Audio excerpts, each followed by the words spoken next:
So this is a very controversial topic. Probably going to get a lot of haters on this, but are amateur radio retailers illegally modifying radios?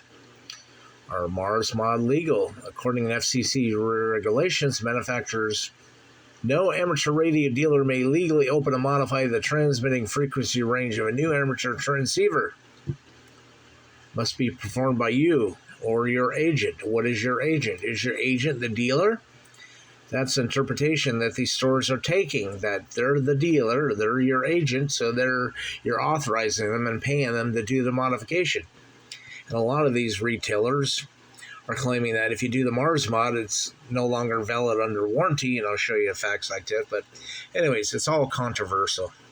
I ordered my FT60 last year, one at Mars modified, in case crap hits the fan, something goes wrong, I can use it out of band. Will I use it out of band? No.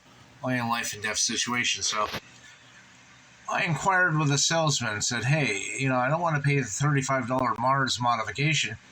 If I do the Mars modification myself, is it protected under warranty? No. Only if the manufacturer or the retailer here, HRO, sells it. When they do the Mars modification with showing no proof of Mars licensing, I didn't have to show a Mars call sign. They charged me an additional $35 fee, or no, $54. Well, anyways, yeah, I paid that on top of the $154 for the radio to have a Mars modified radio to be covered under warranty. It's a scam, man.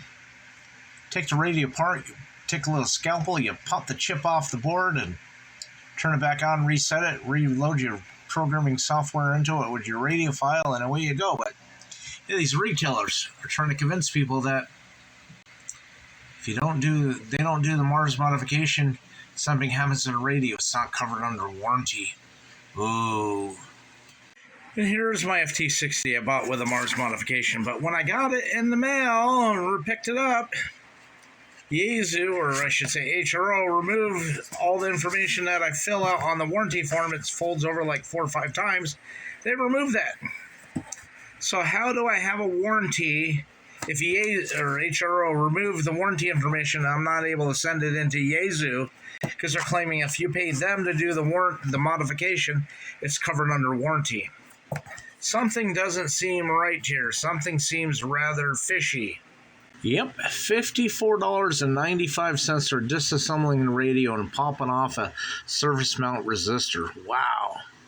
Makes no sense why it will void the warranty, but modification of amateur radio transceiver that you own must be performed by you or your agent.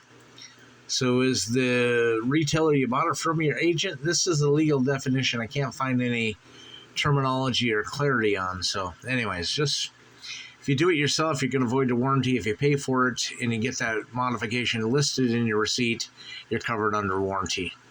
Well, this isn't what I was looking for, but I was trying to find some actual wording, and I can't find it. Maybe I'll have to go to the ARRL's website. But a life and death situation, you have any means disposable to save that person's life. So say you're out hunting, hiking, your friend gets mauled by a bear. The only repeater you can bring up is a police repeater. In a life and death situation, you are allowed to transmit on that illegal frequency, well, to an amateur radio operator, it'd be a legal frequency, to save that person's life. Yes, you would be fined probably $250, the radio confiscated, but your friend would be alive. I didn't watch this video, but I think this is the one I was referencing kind of makeshift in my little comment. This guy, friend, is in a life and death situation. He uses the same radio, and I think it was out of service in a different band, a police band on a police repeater or something, where he calls and saves his friend's life. Yeah, he got fined, he got his radio confiscated, but his friend lived. Gigaparts, $35 for a level 4 mod. To make an amateur radio capable of transmitting just outside of the amateur bands, this service usually involves the removal of a service mount component inside of an amateur radio along with some extra steps. Yeah, disassembly, but what they're not telling you, it's illegal, and if you transmit out of band, the radio's tuned, the filters and everything, for the ham amateur radio portions of the band. So when you go out of band, you're only going to get reduced power. So say if it's HT of 5 watts, you might get 1 watt.